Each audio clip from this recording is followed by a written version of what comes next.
The auditorium smelled of fresh polish and cheap flowers. Rows of parents held up phones, clapping proudly as names were called one by one. When the announcer finally said mine, I stood from the folding chair, heart hammering, legs shaking. I had worked nights at the diner, mornings tutoring, afternoons in class. Every single page of my thesis had been written with blistered fingers. This was supposed to be my moment. I walked up to the stage with a smile that felt too fragile. The spotlight was blinding, but I thought maybe, just maybe, today my parents would look at me with pride. Maybe for once I wouldn't be the mistake in their family album. Please subscribe to our channel and tell us in comments from where are you watching this video. But the moment I stepped up, I saw them. My dad sat in the front row, arms crossed like he was at a court trial, not his daughter's graduation.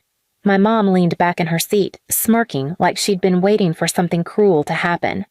My sister, of course, sat between them in a designer dress they had bought her, whispering something that made both of them laugh while I clutched the folder that carried my degree. When I took the rolled-up diploma from the dean, a small cheer rose in the back of the hall. It wasn't my family. It was strangers, people who didn't even know me, clapping louder than the people who raised me. My eyes flicked toward my parents again. Dad hadn't moved. Mom rolled her eyes like she'd just watched a bad play. Then came the award. My professor called me back on stage for the Excellence in Research trophy. Heavy glass gleaming under the lights, something that meant hours of sleep lost had turned into something real, something visible. The audience clapped again, and I bit my lip, trying to hold back the tears that burned at the edges of my eyes. That's when my dad stood. At first, I thought stupidly that maybe he was going to clap, maybe he was finally proud. Instead, his boots pounded on the wooden steps as he stormed onto the stage. The microphone squealed when he grabbed it. "You think this makes her special?" he barked, holding up my degree folder like it was contaminated. "This is paper, nothing more, trash holding trash." Gasps rippled through the audience. My stomach flipped. "Dad, please?" I whispered, reaching for the folder, but before I could, he tore it down the middle. The sound of ripping echoed like thunder in the silent hall. My lungs froze. He ripped again until the degree that I had bled and starved for was nothing but scraps fluttering to the stage floor.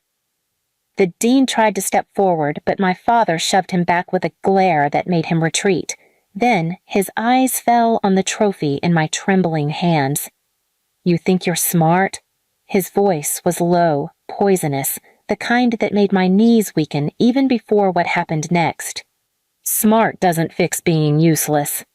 Before I could move, before I could even breathe, he yanked the glass trophy from my grip. With one violent swing, he smashed it against my head.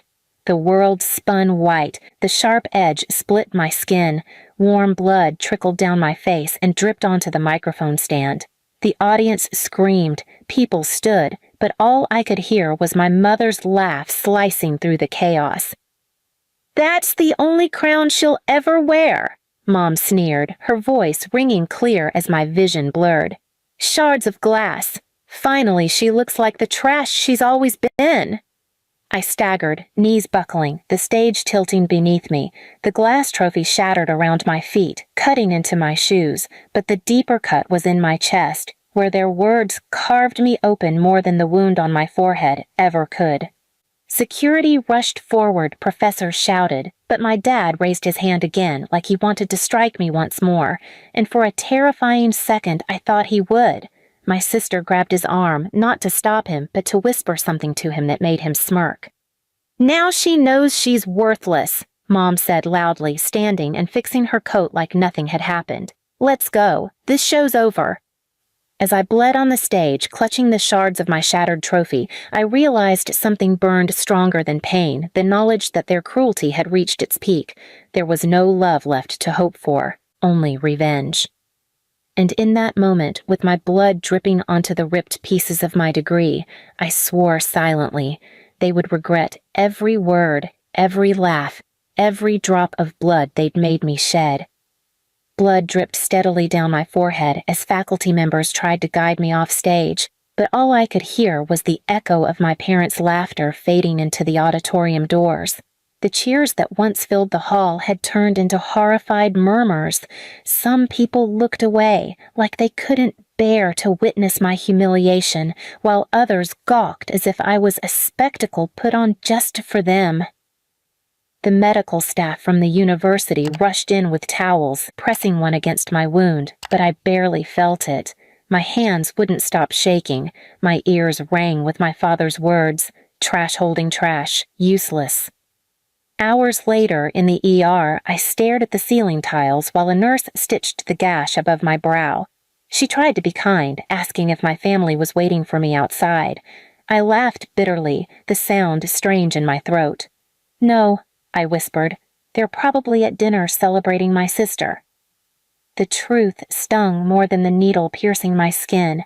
While I lay on a stiff hospital bed with glass still embedded in my hair, I knew my parents were clinking glasses somewhere, proud of the daughter they always chose, while I was nothing more than a bleeding punchline to them. The next morning, I walked out of the hospital with my forehead wrapped, head aching, dignity shredded. My phone was silent. No call from my mom, no text from my dad, not even a sarcastic message from my sister. It was like I didn't exist. But the internet remembered. Clips of my father storming the stage spread across social media like wildfire. Strangers debated whether it was real or staged. Some pitied me. Others mocked me. Headlines screamed, "Father attacks daughter at graduation ceremony, trophy smashed on stage." My name was trending, not for my accomplishments, but for my humiliation. The university issued an apology, but apologies couldn't erase the way my classmates looked at me now, pity in their eyes, whispers trailing behind me. Even professors avoided lingering too long in conversation, afraid of the shadow my father had cast over my name. I tried to drown myself in work, but every time I closed my eyes, I saw shards of glass falling in slow motion. I heard my mom's laugh. Finally, she looks like the trash she's always been. Nights became unbearable. I woke up drenched in sweat, clutching my pillow as if it could shield me from the memory. But eventually, pain twisted into something else, something sharper. Anger. Weeks passed. I found myself standing in front of the mirror one night, unwrapping the bandage. The scar above my brow glowed faintly under the bathroom light. Ugly, permanent. At first, I hated it. Then, slowly, I realized it was a reminder, not of what they did, but of what I had survived. I whispered to my reflection, "This is not the end. It's the beginning."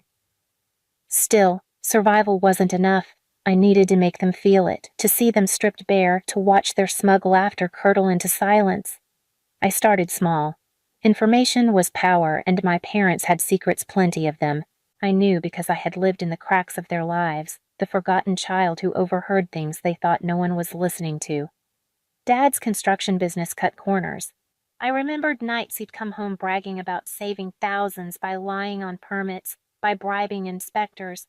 I remembered my mom bragging to her friends about charity funds she'd redirected into her personal shopping accounts. And my sister, her entire glamorous lifestyle was funded by forged receipts and manipulation. I opened a notebook and started writing. Every detail I remembered, every name, every date, every slip of conversation they never thought mattered. But information alone wasn't enough. I needed a plan.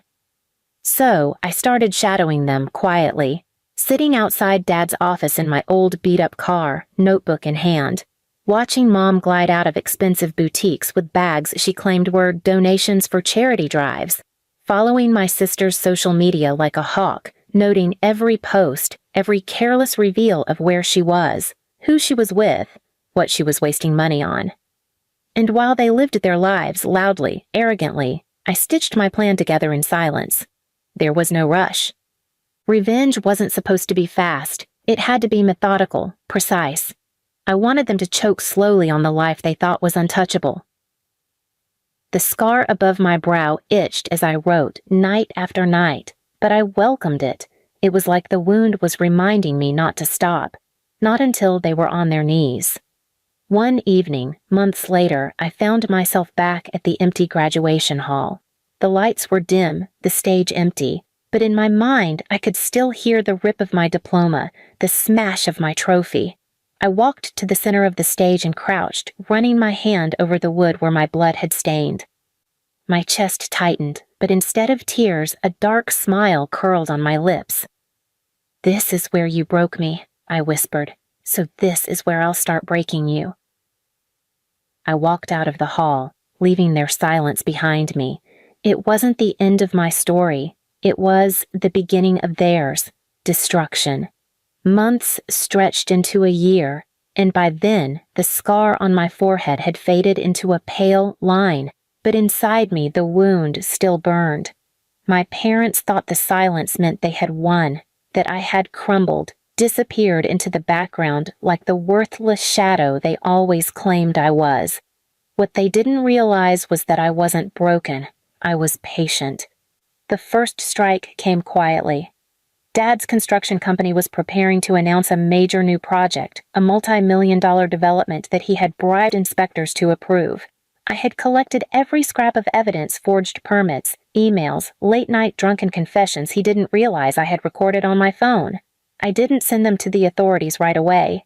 No, I slipped them anonymously to the rival developer who hated him most. By the time Dad realized his enemy had all the leverage, the contracts were canceled, his partners pulled out, and his empire started cracking.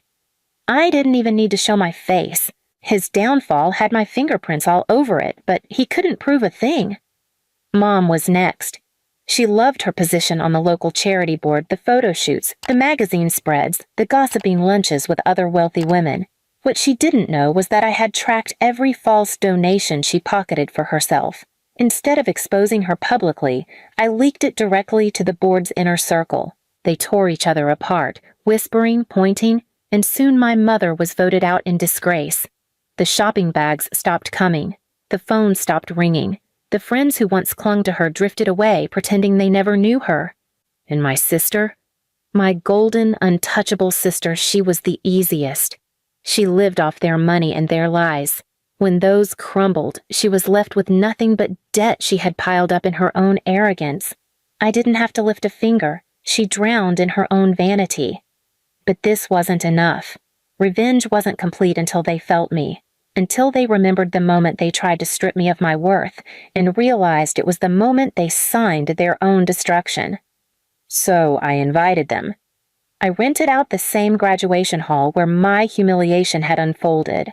I sent gilded invitations with no signature, just the words, "1 year later, come see what's left of your empire." They arrived, all three of them, confused, suspicious, but desperate. The hall was dark when they entered, the echo of their footsteps bouncing against the walls. On stage sat 3 objects, a ripped diploma in a glass frame, a shattered trophy glued back together, and a single spotlight shining down on them. My father stepped forward, jaw clenched. "What the hell is this?" I walked out of the shadows. My scar caught the light, their faces drained of color. "You remember this place," I said, voice steady. "This is where you tried to erase me, where you smashed what I worked for, where you called me trash." Mom sneered, though her voice wavered. "So what? You think you're some kind of hero now? You're still nothing." I smiled a calm, razor-sharp smile. "Funny. Nothing is what you have now." The projector lit up behind me. Document after document flashed on the giant screen. Dad's fraudulent permits, Mom's stolen charity funds, my sister's forged receipts. Their sins, their arrogance, their downfall displayed on the very stage they once destroyed me on. They lunged for the doors, but I had locked them. The only thing they could do was sit there, forced to watch their world unravel piece by piece. I didn't scream. I didn't hit them. I didn't need to. Their own voices, their own signatures, their own betrayals did the work for me. My father's fists shook. "You did this?" I leaned closer, lowering my voice so it sliced like a blade. "You smashed my future on this stage, so I smashed yours. Now every time you close your eyes, you'll hear this hall. You'll see me standing here, and you'll know I'm the one who ended you."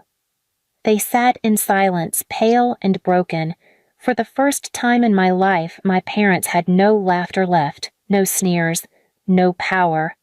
I walked out, leaving them in the dark, their disgrace echoing louder than any applause could.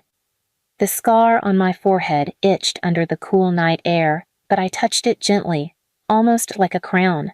They had tried to make it the mark of my shame. Instead, it became the seal of their destruction. And for the first time since that stage, I felt whole. Please subscribe to our channel and tell us in comments from where are you watching this video.